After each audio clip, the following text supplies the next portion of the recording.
Yeah, man. Alex, welcome to the podcast. Thank you for doing this, man. I really appreciate it. Of course, thank you. I love the what you're doing. The whole idea behind the podcast is I love it. I love the I don't know. I'm a big fan of history too when it comes to music, so I Yeah, jumped at the chance to do this. I appreciate that. Yeah, that's Hmm. that's that's the same way I am, man. Weirdly enough, I was inspired by Bill and Ted's Excellent Adventure. One of my favorite movies. I feel like if they didn't have to do a history report, they would go in time and see all these bands and musicians, and who True. knows, maybe that's what they did, and we just don't know It's true. Very true. I buy it. Well, Alex, maybe as you may or may not know, the thing that I like to start off with on this podcast is your personal heavy metal history. So, it. bands and records that mean a lot to you, that got you into the genre, and how it evolved over time to where you're at now. Sure. I was very lucky in that my family were a family of metalheads. And I mean, as metal as can be for, their demographic, like Metallica, Megadeth, Pantera, the usual ones. I had an older brother who introduced me to the more kind of contemporary ones, White Zombie being one of the big ones that he got me to. My Nice. sister showed me Marilyn Manson at some point. So, I had influences from everywhere. But the very first CD of mine that was like my music, and it was something that I discovered, was The Locust. Oh, hell yeah. Their very first, I think it's the self-titled one. And dude, as like a 10, 11-year old, when I found that, hearing that for the first time, absolutely destroyed my brain. Like, Yeah. I didn't know you could do that. I didn't know you were allowed to make music that chaotic and insane. And it really just opened up a door to a thousand other things. But really go back to that moment as being like the most eye-opening in the metal world for me. Yeah, that's kind of crazy. I guess I had on a couple weeks ago or months ago, I guess now, Josh from Cattle. We were Mm-hmm. talking about the Locust because they Yep. collab with them all the time, and I was like, man, nobody gives that band the credit they deserve, and No, they don't. They they were absolutely do not. so instrumental to a lot of like genre bending stuff that was going on during that Mm-hmm. time. I know, dude. They're absolute game changers in the music world, and I really find it appalling when I bring up their name and people are like, "Oh, I don't know that band." Because yeah, like with Cattle Decapitation, they were on Justin's record label. Yeah. Like that's how they started. They all came from San Diego and were super tight knit. And it's like, I don't know, just trace it back a little bit, and you'll find all these really cool people that were involved in it. Yeah, I think too, like the time they were like doing music like that, it was like Pig Destroyer hadn't really blown up yet to the level they were at, Mm-hmm. and it was like a big metal and deathcore was just starting to like come up too, so they got Yeah, stuck in this weird rut of like nobody knew what to do with them, and that's unfortunate.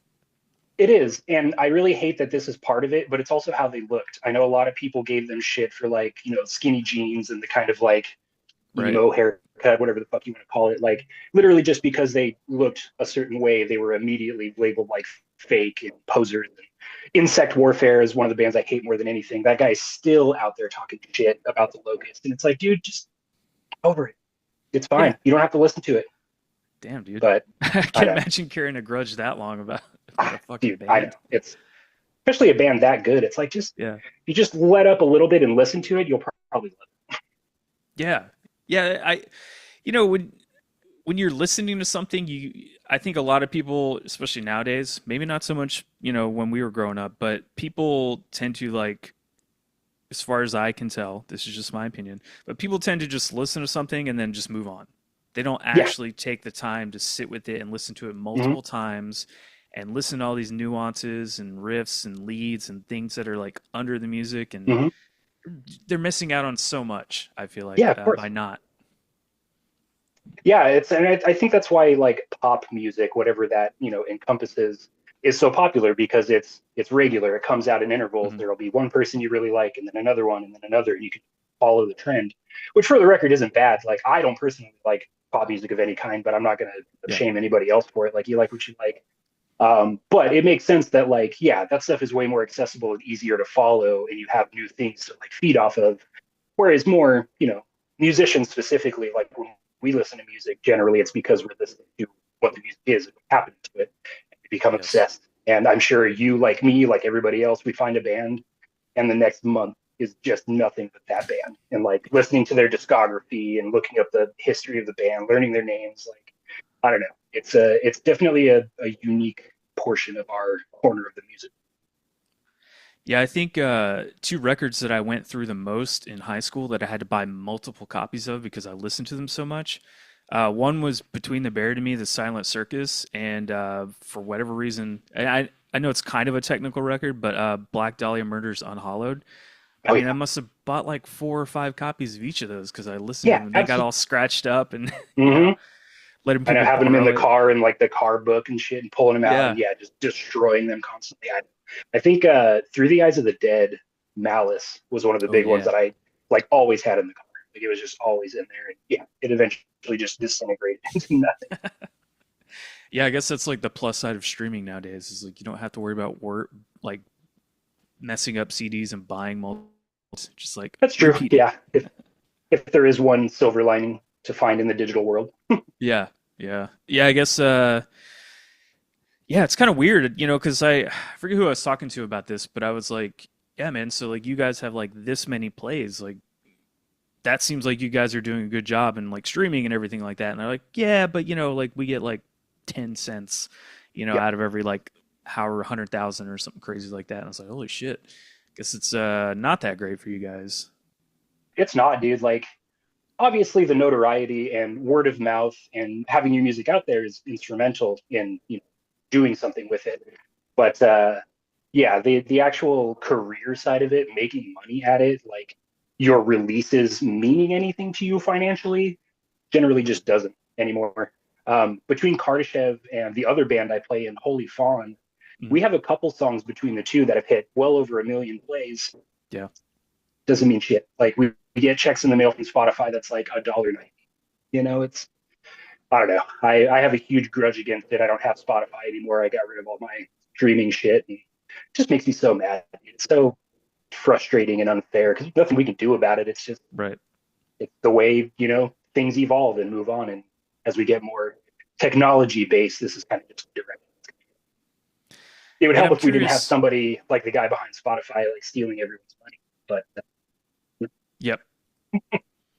I'm curious what will be the breaking point for something like that. I mean, it's so ubiquitous that it's kind of hard to just like not I have know, and it it or, iTunes or whatever. it Um, would be impossible to go back now. I think I don't think there would be any way this like we as a society would allow digital streaming to just go. Like I don't think we'll ever go back to the day of pure physical media. right. But hopefully somebody comes along who's like, hey, I figured out a way where we can all make money and this works for everybody, myself, you, the band, everything. But you know, people like that are few and far between. And even if they do start to gain any kind of footing, because they're not a money hungry corporate monster, they usually get left behind because it's an industry of sharks, and if you're not one of them, you do very well. Yeah, it seems like that is the way the world is going right now. It's just money, money, money, capitalism over anything else, and it's Yeah, extremely it sucks. depressing It is, dude. half the time, It is. man. It's like, It's a hard fuck. time right now. Yeah. Um, Before I talk about music stuff or like band stuff, Kardashev and everything like that, Mm-hmm. who is the Magic the Gathering fan or player? Is it you, all you guys? Who's the one that does all that? It's primarily Mark and Nico. I would say Mark even more so than Nico. But they both played it a lot, and they roped me into it a little bit. They tried to Nice. teach me how to play it, but it's so far beyond my capabilities. It was fun for when I did it, but if I were to Yeah. go back now, I don't remember how I did it. So It's a pretty complicated game. Yeah, I'm pretty deeply entrenched into it myself. So I've seen your merch with like the sleeves and everything, and I was like, oh shit, yeah, they got they got no, people into this. there is such a heavy undertone of just nerdism to Kardashev, and it's Mhm. very much a part of who all four of us are individually, which is why it comes through so strong. I just love that we lean into it. It makes me very happy to be comfortable in that skin. Yeah, dude, we're a metal band, but we like Dungeons and Dragons too. Yeah, yeah. I think there's a huge crossover with all this stuff. I've always said that like Very much so. nerd culture and also like horror films, like all that stuff really intertwines with heavy metal really, really well. Mm-hmm. And you'll find people that love all those things Yeah. throughout the genre, and then also like I think growing up in the 80s when like metal was kind of like coming up too, it was such Mhm.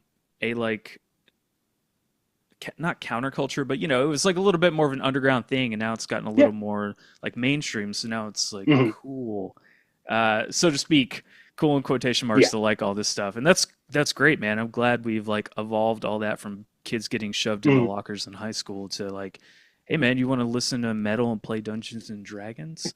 Yes, I I know, do. and you can say it out loud with people hearing you, and you don't get embarrassed by it. Um, Yeah, yeah, dude, it's so funny. I think about the history of metal and like how it was so like underground and oppressed for such a long time. All yeah, of those bands, all they wanted to do was be like, hey, metal is a legitimate genre and you need to respect it. Fast forward, 40, 50 years, uh, it's loved and respected. Now all the metalheads hate that it's loved and respected. And they want it right. to go back to being this underground thing because it was theirs. And it's like, just make up your mind. Just fucking pick one or the other and be. I mean, even better than that, the thing that your singer's involved with where like they're doing this scientific research on like vocals now. Mm-hmm. Like the fact that they're at that level where they can scientifically do stuff with heavy metal is incredible to me. It gives way more Yeah. legitimacy to a Mm-hmm. vocalist instead of just Yeah. growling and screaming. It's just like, no, they're actually doing something there. How could Yeah, they not? it's a skill that takes practice and talent that not everybody can do. And it's cool to see that come up as a like legitimate form of art and music. It's Yeah. been so hated and so, scoffed at for so long that it's nice to have it to do. Yeah, another thing that I'm glad we're out of for the most part. I've been working on this thing for like months, and I bring it up almost every episode. But Mhm. I've been working on this thing about how, during like the late '80s, even to mid to late '80s to early '90s, heavy metal got so wrapped up in that satanic panic shit that was going on, Mhm. and it if it wasn't for Dee Snider and John Denver and Frank Zappa, we would where would the genre even be right now? And it's like Yeah. two guys who aren't even in metal, and then one Mhm. guy who gets not thrown out of it, but because he was in a hair band or whatever, Yeah. you know, uh, kind of gets a bad rap because he was in that genre. But I mean, Mhm. where would the genre be if it wasn't for them sticking up for it right now? Absolutely. I mean, I feel like we would have, made it to a point where everybody wisened up and realized that this music doesn't make you a fucking Satanist. But Yeah, having Dee Snider do that press conference, whatever it was, PTA meeting, I don't, court hearing, I don't remember how serious it actually was, but like that yeah, was pivotal for sure. Like he progressed the evolution of music in popular culture by like 10 years with just that one, you know, and I love the story behind it too. He comes in all disheveled. He's in his fucking like jean jacket and tight jeans, and he like fumbles with his note and can't like read it, and then just snaps into it and gives like the most devastating counter point to the moms against whatever. yeah, yeah. Yeah, Hammers so into good. him. Yeah, absolutely, and just so he does such a good job.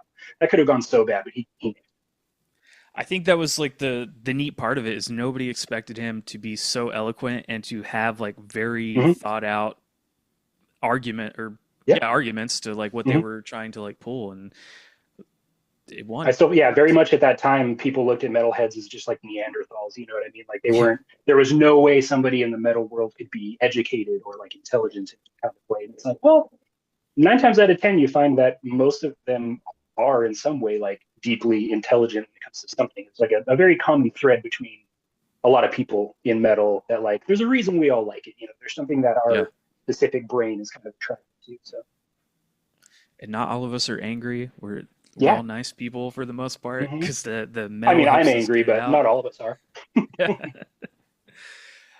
So as far as you as a musician, when did you start playing instruments? Like, did you play bass originally? Did you start with guitar or something else? Like, how did you move into where you're at? I'm a guitar player first and foremost. My older brother played guitar when I was growing up. He's the one that showed me like White Zombie, a Oh bunch of yeah, the other bands, and I just fell in love with it. And then I think I got my first guitar at like 6, but I didn't really start playing it until 12 or 13. In junior high, I took a guitar class, and from that moment on, it just became my obsession. It's the thing that I did every single day for the next like 15 years. I played in a few bands. I did some light touring here and there, but I got bored of guitar at a certain point and switched to bass. And now I kind of feel like I should have always been a bass player, but it's nice to be able to do both. I guess I It have both is. locked and loaded, but yeah, guitar first. Yeah, it's funny, man. I've been playing guitar a long time too, and I have just switched over to a baritone guitar. But then I keep seeing these like bass sixes. You know, they Hmm. just get bigger and bigger strings, and I'm like, do I just pull the trigger and like buy a bass and start playing that instead? Because I just want big, heavy things to play. You know, like I don't know, but still playing guitar, just getting heavier strings on it. That does help, but to that point, it's very real. I think it's one of the big reasons why I was attracted to bass so much. It's like I love heavy music, and arguably the bass is like, you know, I don't want to say it's the heaviest instrument, but because of the low tuning and how like rumbly it It's is and shit. When I have my in Holy Fawn, when I have my stack cranked, I'm heavier than anybody else. I guarantee it. It's yeah, like, and I never knew that playing guitar. I was like, oh, guitar is clearly the heavier, more important tool. But once I started playing bass and I really understood what bass is supposed to do within a song, it mhm. just I don't know, it just clicked, and I was like, oh yeah, this is the thing that I've been like chasing this whole time with guitar. Should have just picked up a bass first. So your sound, at least for Kardashev, I know you kind Mm-hmm. of in the songs move between like a really distorted bass sound and then that really smooth, like I don't really know what to call it, man, like creamy bass. It's just Mm-hmm. like that. I'll Mm. take creamy. Yeah. So is that down to just like effects pedals and stuff that you use like for your setup and everything, or like is that more of like a recording only kind of deal? No, it's kind of recording only. It's funny. I just talked so much shit about the digital world. Kardashev is like 100% digital. Okay. Um, there's no amps involved. There are no, I guess that's really the only thing to kind of lump into that. But yeah, all the tones, everything we use is all computer stuff. Okay. The bass specifically for the heavy stuff, the more distorted tone, is the Dark Glass plugin that we Okay. have. I Yeah. can't remember which one it is. It's like MK2 or something. I'm really bad with names. The clean tone, I honestly don't know where that came from. It might still be that same plugin, but Nico does all the tone sculpting and stuff. He has a much better ear for uh, how that stuff fits within, the songs. Right. But yeah, it's relatively simple, all things considered. But yeah,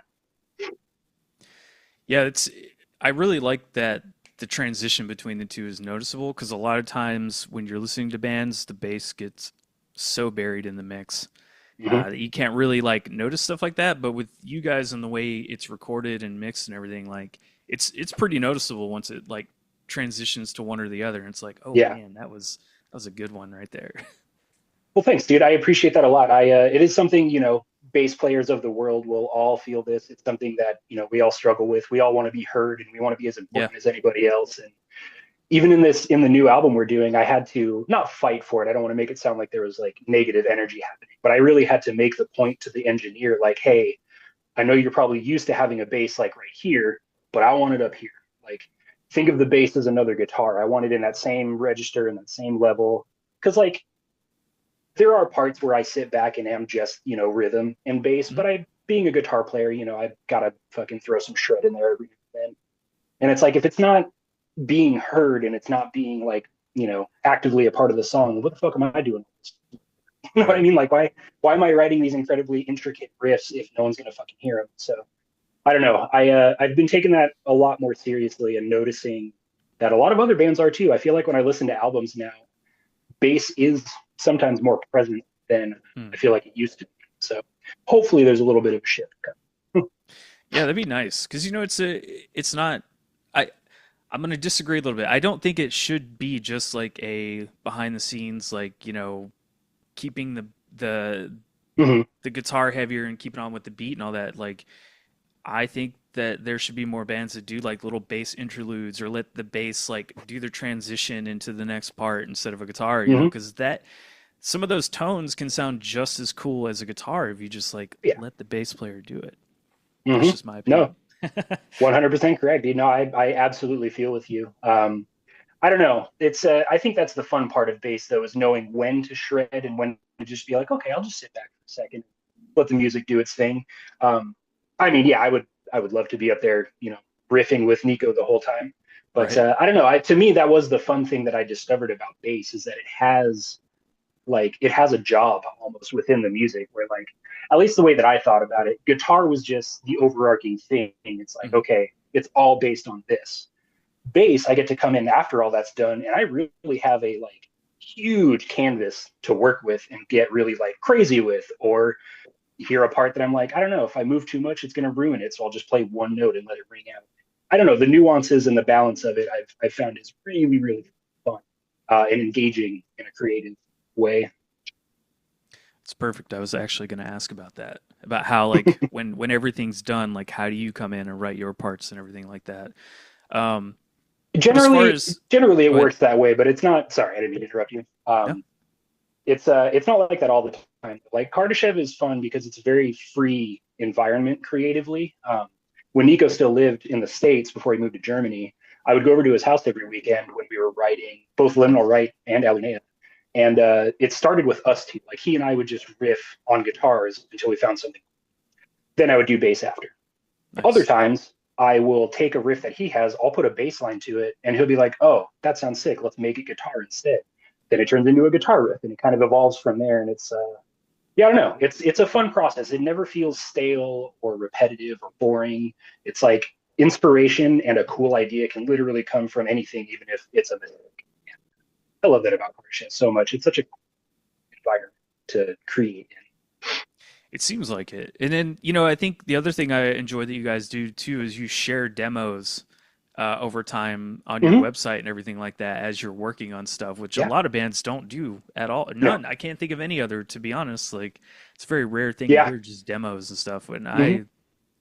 I don't know about you, but like when like internet file sharing first started happening, like you would either find these random demos from bands you didn't know about, or even back in the Mm-hmm. day, like at a record store, just like a little 7 inch that was a demo or a cassette, and like hearing that stuff was really cool because then you got to see how it evolved to like the Yeah. final product. Absolutely. I honestly don't know what started that. I think Nico did that, but Nico just has such a sense of community that he wants to like foster within Kardashev. And yeah, the releasing demos and like half songs and like, hey, here's a new idea. Or even so much as like he'll go on his Twitch stream and he'll write songs with people. He'll be like, Yeah, this is a riff that I have, and then somebody will chime in on the comments like, what if you did this? And then he'll be like, oh, that's a good idea. And it's like it's such a cool idea in this digital world to like bring the people into the process and be like, hey, you can literally have your fingerprint on our music if you just, hang out and engage with us and be a part of what we're doing. And I think it's lovely and beautiful. I love that he does that. I could never do it. I'm not that much of a people person. I'm glad that he. well, you seem like it. I mean, we're sitting here bantering off each other. I would say you have to be at least a little bit of a people person to do this. I've learned a little over the years. I've softened a little. Um, So another thing I kind of wanted to ask about too, it's been 2 years since the last record, and you guys did a couple EPs in between that. Mhm. Has Um, Alinea? Sorry, good. no, go ahead. I was gonna say, like, was Alinea being worked on at the same time as all that stuff? Like, when did the process for that kind of start?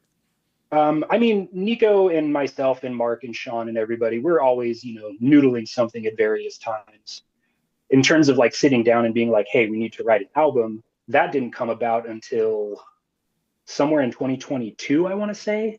We Okay. really buckled down and started going through all the demos and being like, okay, this one can work, this one sucks, picking all the things that we wanted to lay the foundation for so we had something to build off.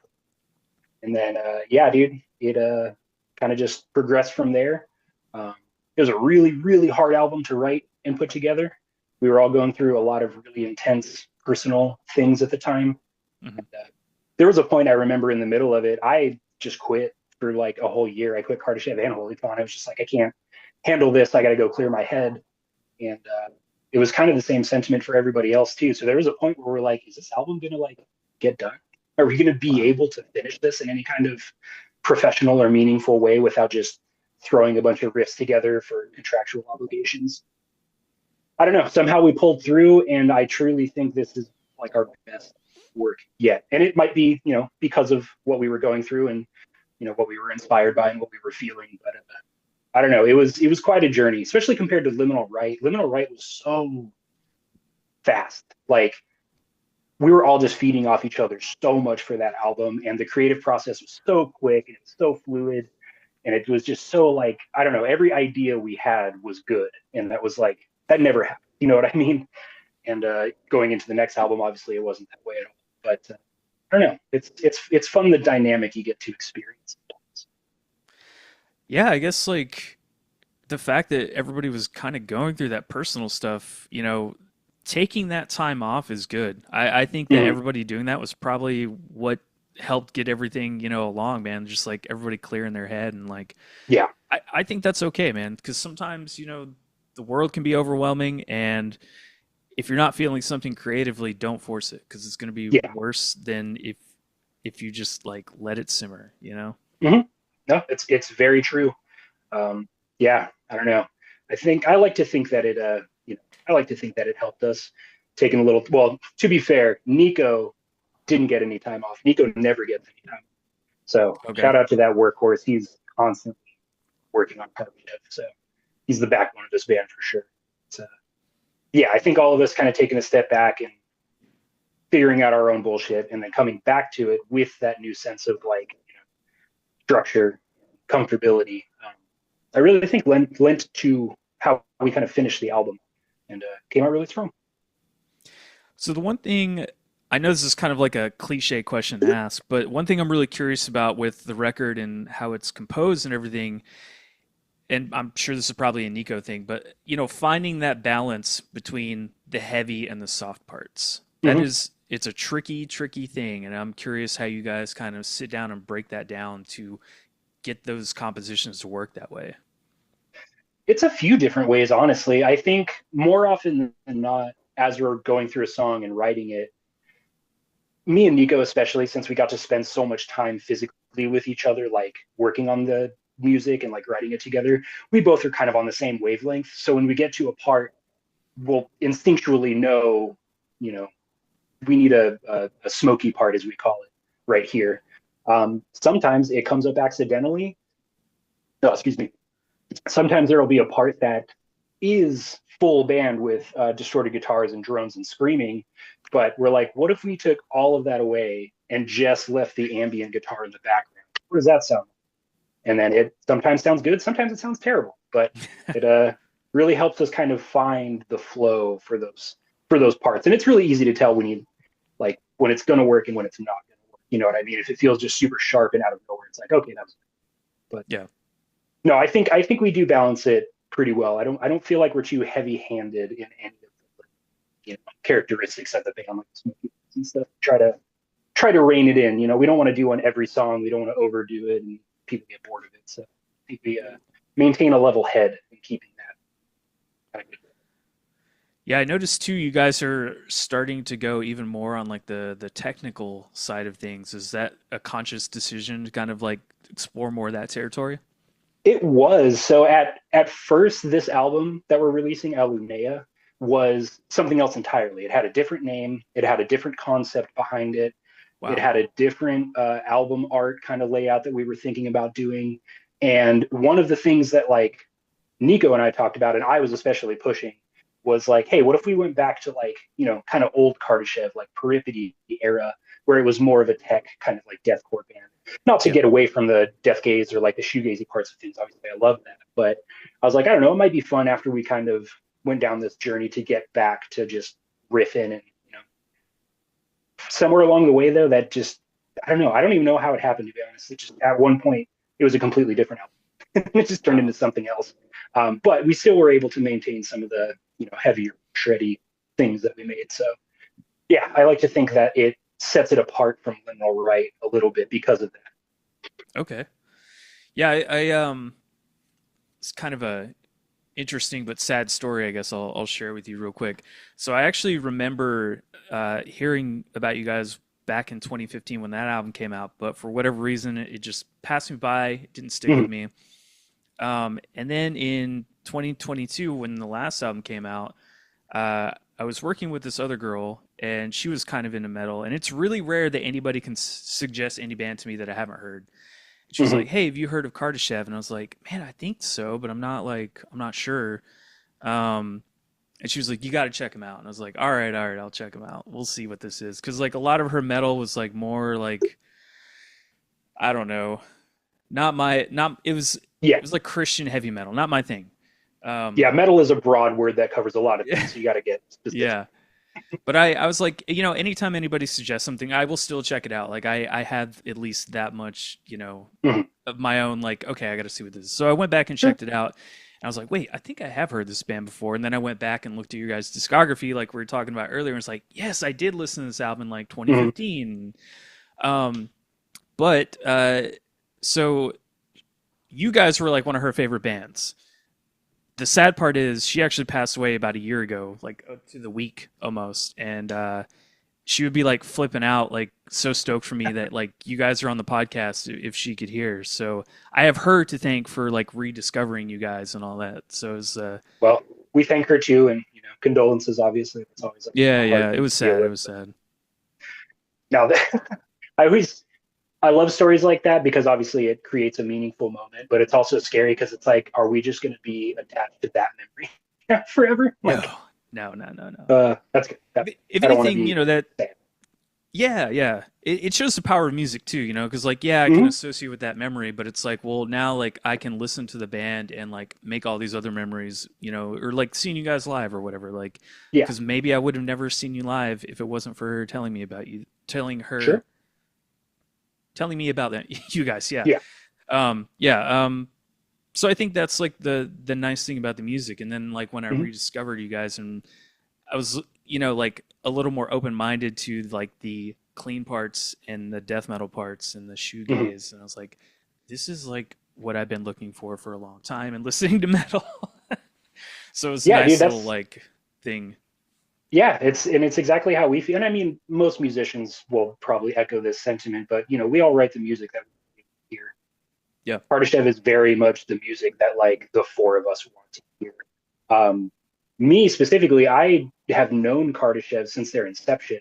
I went to all their first shows. I bought all their albums. Like I literally have, because I was doing a video for this, I have all of Oh, their sick. CDs from the very first demo. That's amazing. And like, yeah, dude, I love Kardashev so much, and I feel like I can say that like subjectively, having Yeah. not been in the band for so many years. But yeah, to come in and then grow with it and really turn it in, and it sounds selfish to say this, but to come in and turn it into the band that I want it to be, which I didn't do, we did it collectively, obviously. Sure. But yeah, it's been fun to really mold this into something that we are all very stoked on, proud of, and you know, sometimes listening to your own stuff can feel weird or be awkward, but I will listen to any of our albums that I've either been on or haven't been on and enjoy it from start to finish. I truly love the music create. It's got to be a good feeling too, though, not getting tired of it. I've talked to some Yeah. guys who are like, "Yeah, we recorded this thing, and like I'm so sick of hearing it, and now I got to go play these songs live." And I've been listening to this album for a year. It's like, yeah, I get Yeah, it. it does happen. In the other band I play in, there's a specific song that's like everyone's favorite. So we always Mhm. have to play it live when we tour and do shows. And I don't think it's a bad song, but it's definitely at that like Radiohead creep part of my brain where I'm like, please don't make me play this song again. Like, I really don't want to have to do this for the 200th time. But, at least people like it. That's the silver lining. Yeah, it's true, man. I think I've always found it interesting sometimes when like the hit or like the song that everybody likes is usually the one the band is like not the most stoked Mm-hmm. on. The Yep. band that I used to work for, they had a couple songs like that people always wanted to hear, and they're like, "God, we are so sick of playing this song. Let us play It something happens, dude. else." It Yeah. happens to all of us. It's funny. I think Um, Kardashev's will be between sea and sky for sure. If Kardashev okay. ever like plays shows or tours regularly, I feel like that's the song that everybody's going to want to hear, and eventually we're going to be like, but I don't know. Since Kardashev doesn't play shows really or tour or anything, we have the joy of not burning ourselves out on our music. It's true. Yeah, so as far as like the new record and everything, when because everybody's like spread out, like how does recording work for you guys? And like, is everybody recording in their separate things? You guys all meet up? Like, what does that process look like? This album was a little half and half because I think for the first half of writing it, Nico was still here in the States. Okay. And then I actually think we had it done by the time he went to Germany. I don't think we had to do any long distance writing, at least not for the album. Wow. Oh, excuse me. There's been a couple other things we're working on that we've had to share across, great distances. But yeah, again, in the new digital age, you can be a band when you're literally in three different countries. Like Yeah.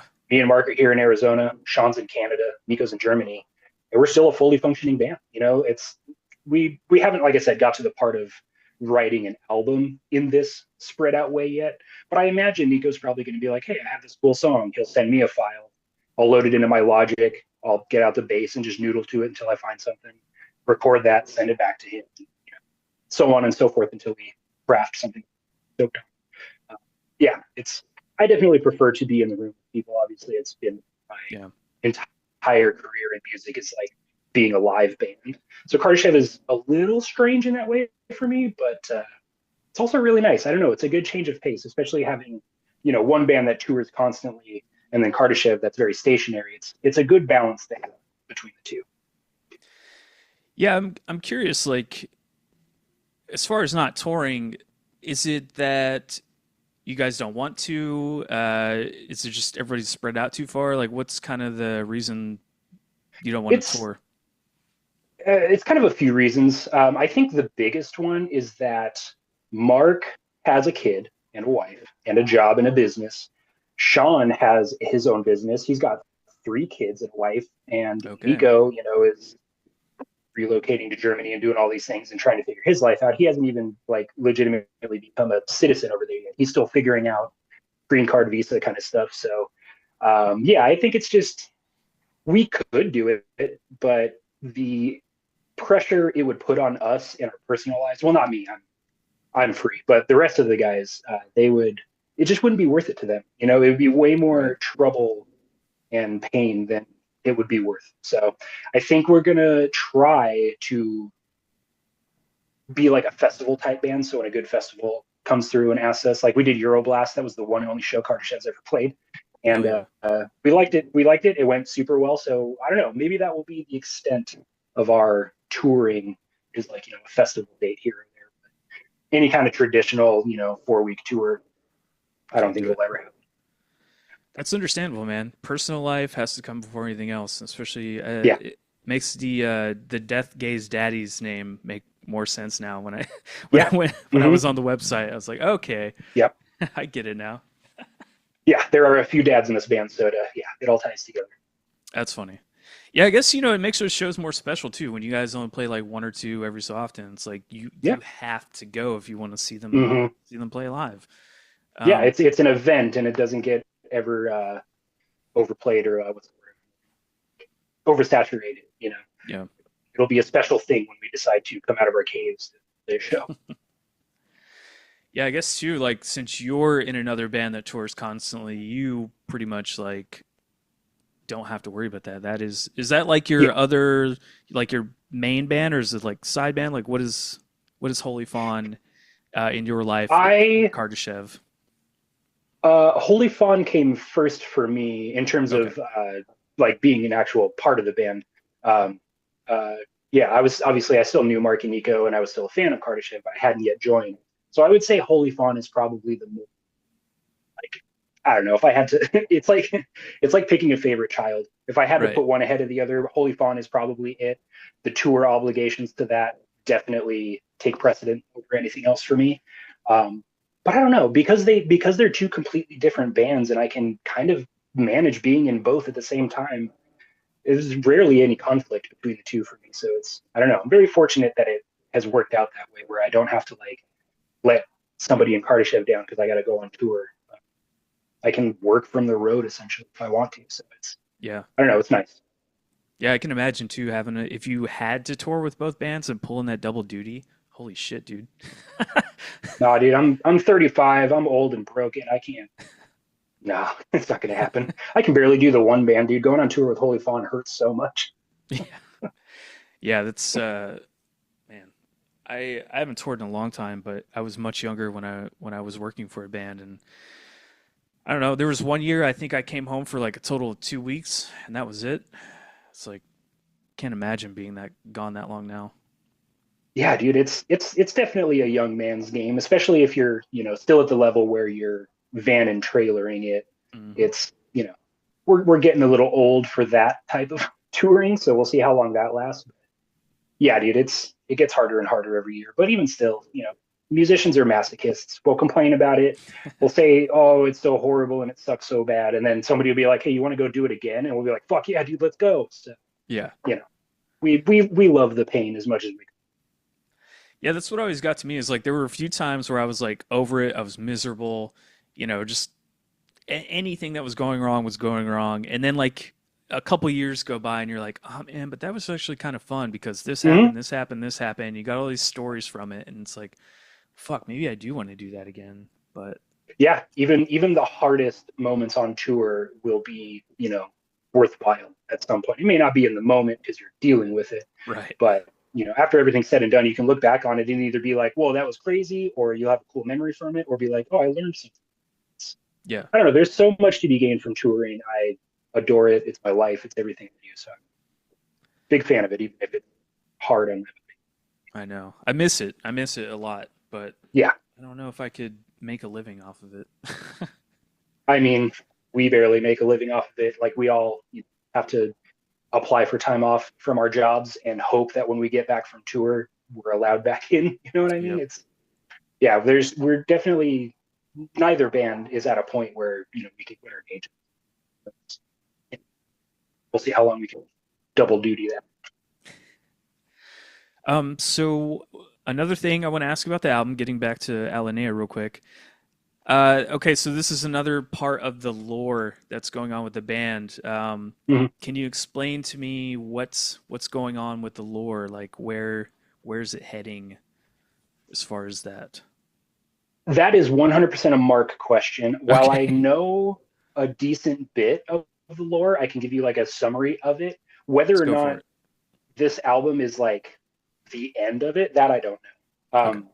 I feel like that was the intention when we started getting into it, that this was going to be like the final chapter of the mythos. But essentially, there is a timeless, infinite being called Atlas that oversees existence.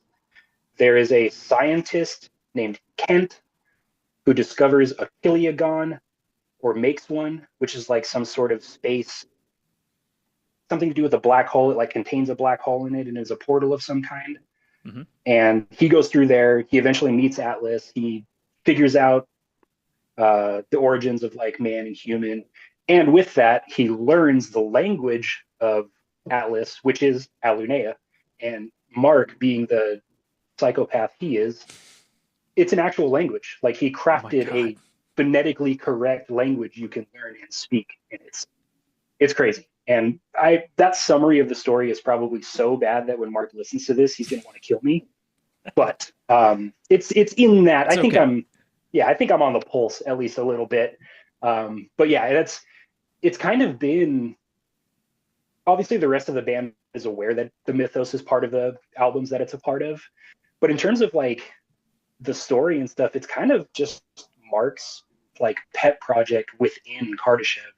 I know he and Nico talk about it a lot, but as far as like Sean and me go, it's just kind of like we know he's doing it, we know it's a part of it, but it's very much his thing, and he's very passionate about it, very serious about it, as well he should be. Yeah. It's incredible. I want him to. I think he has plans for this at some point, but we want to do a book that explains the whole thing. And I think the version he wrote, like the actual story he wrote, is done in the way of like Homer's Odyssey, where it's Oh like wow. little poems, kind of. I forget what that's actually called. But yeah, dude, it's insane how intricate, detailed, and in depth the mythos actually is when you take the time to like dive into it and read the lyrics and find out what the fuck he's talking Yeah. Yeah, I kind of figured it was more his thing, but I just wanted to get, some bare bones about. Mhm. information, even if it was just like, hey man, I don't know. Yeah, no, it's all sci-fi, space, origin of time and man and language. It's obviously Mark has such a brain for like meaning that obviously it's a cool sci-fi story, but Yeah. there's a point underneath it. Like the fact that there's a language involved in it means something. What that is, I don't really know. But like I know that underneath the whole story, there's very poignant, relatable, you know, things he's trying to convey with it. So it's worth the time to dive into. And I think with this new album, we might be a little more heavy-handed on it than we have in the past, and we're going to release a few things that kind of help, you know, bring attention to the story and help people kind of know where to start with it and how to, you know, find their way through it and get the whole package. Are there going to be more of those little like spoken word interludes like on the last album on this one? I don't know if I should answer Okay, that's fair. No, that can't be that big of a deal. No, there isn't. I'll Okay. just no. That was I, a I, that was a one-time experiment from Liminal Right. I was listening to a lot of Neurosis, and Neurosis has a lot mm, of parts like that in their songs. And that album, Liminal Right, is a narrative album with a concept, but it's not related to the mythos at all. okay. And I don't know, we just thought it would be fun to do that. So I wrote out these really dark, fucked up things, and then Sean read them. It's his voice on the album, and yeah, I think that was a lot of fun. But I think it might just be that album that kind of contains that type of stuff. Who knows? Hey, See in the future, I that's guess. so cool. I Yeah, liked them. I think the opening one is very powerful. Like every time I hear it, I'm like, oh shit, we're in it. Like, let's go. yeah.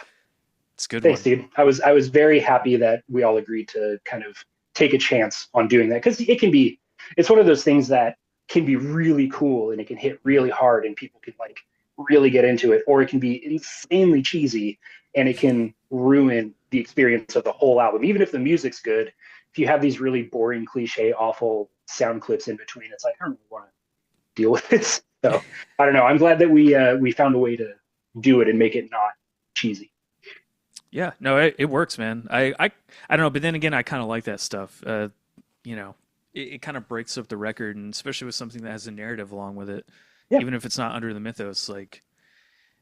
I attribute it kind of uh, like for me, like King Diamond or Coheed and Cambria. They kind of have those Hmm. like story-driven records, and sometimes Yep. they'll narrate stuff. So I'm all about Absolutely. that shit. Love it. Queensryche's Operation Mindcrime is Oh, like it's the one that I always go to in my head when I think of a concept album. It's either that or Dream Theater's Metropolis Part Two. Those are yeah. like my two absolute favorite concept albums of all time. Yeah, yeah.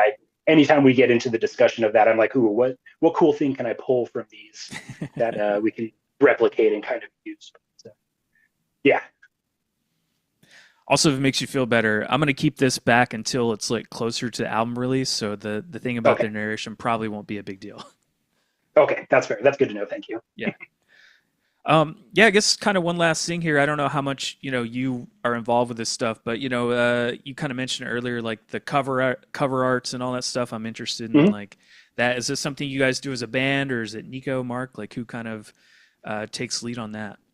I think it's kind of I don't know. It really depends because it kind of changes from album to album.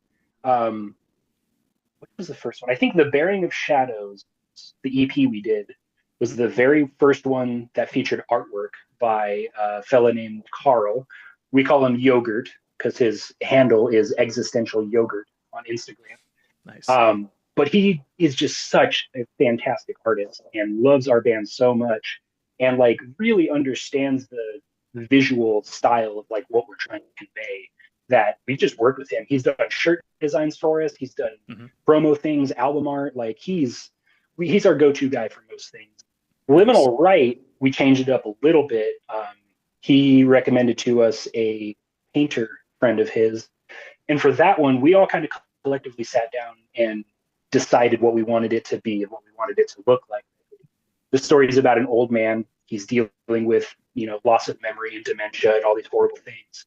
So what's the best way to, visualize that? But an old man's face kind of turning into smoke and disappearing. That one was fun to put together. And then, yeah, I feel so bad I can't remember her name. But the person who did the paintings for us sent us all four that she did of the original like canvases and stuff. I think Mark Wow. has them, but they're just and yeah, again, somebody who really understood the vision and what we were trying to do. Yeah, it was definitely a group effort for Yeah, I think album art is super important, so that's why I always ask that as well, because Dude, gotta look it's at so it. You funny. gotta look at the cover. Yeah, I was just having this conversation with somebody earlier today. In doing these albums and stuff, like Kardashev's been nice because we have Yogurt to kind of fall back on if anything happens. But in other bands I've played in and stuff, trying to like put the album art together is almost harder than writing the fucking music. Like finding a good album art that has the right font, the right placement, the right picture and color and like vibe, and getting everybody in the band to agree on it unanimously, it's Yeah. impossible, dude. It's my least favorite part. Like naming things and finding cover are my two least favorite parts of being in a band because it's just so frustrating. It's exciting when you find the thing and it comes out, but like the process of doing it can sometimes be absolutely. Yeah, because getting everybody to agree on it is like Yeah, impossible. yeah, absolutely. Someone's like, well, I think it should look like this. And then other people are like, well, I think it should look like this. They're two completely different things that share no fucking middle ground whatsoever. So you're like, okay, I guess we'll just start over there. I don't know. Well, shit, man. I like keeping it about an hour, so I don't want to take up too much more of your time. I guess finally the last thing, like I did mention, this will come out a little bit before the record, but as Mm-hmm. far as like where can people buy it when it comes out, or whatever way they can support you as a band, where can people go do that? Sure. Obviously, when the album releases, it's going to be everywhere albums are: Spotify, Tidal, Apple Music, iTunes, whatever the fuck it is now. There will be plenty of physical releases too. I think we have 4 or 5 color variants Hell yeah. for the LP vinyl record when it comes out. Um, oh wait, what was the other question you asked? Where can we get it? And oh, how Just can you to help the support band? the band. Yeah. Yes. Honestly, following the Instagram page and keeping up with what Nico does is one of the most effective ways. Because again, this band doesn't play shows. We don't tour. The I don't want to say gimmick because that sounds cheap. Like the gimmick of the band is that you can hang out with Nico, the guy who writes all of the music and kind of is Kardashev. And it doesn't cost anything. You just go to Twitch and he's just there being a goof and you can just Yeah. hang out with him and talk to him. And, he's constantly making new merch. And it's another thing his Twitch followers can do too. People can come in and be like, what is this? And it can turn into a merch item. So I don't know, just keeping up with him, buying our merch is always the best way because that's the only portion of money that goes directly to us. Everything else goes to a million other people. Okay. And yeah, just keeping up with us, keeping the interest there, stay up to date with Nico's Twitch streaming. Mark has his Cardivox Academy channel, so if you want to learn how to scream, you can go learn directly from him. Doesn't really help Kardashev very much, but that's okay. I'll throw it in there for Mark. Yeah. Well, Alex, dude, thank you so much for doing this, man. I really appreciate Of it. course, I'm dude. glad I got some more insight to the new record and past records, and it's great talking with you, man. This is awesome. Yeah, absolutely. Thank you so much for having me, dude. I really appreciate it. Yeah, sweet, man. Yeah, I'll probably put it out like I don't know, like a week before the record comes out. It's usually just give it like a little bit of lead up time, Yeah, and then no, that'll be perfect, I think. yeah, sweet. I would definitely, I'm sure that'll be fine. Get with Nico, though, just to be sure, just to make sure Okay. there's no like, Metal Blade can be kind of strict about things, even though we're not recording anymore, are we? Hang on, let me stop the recording. Even if we, oh wait,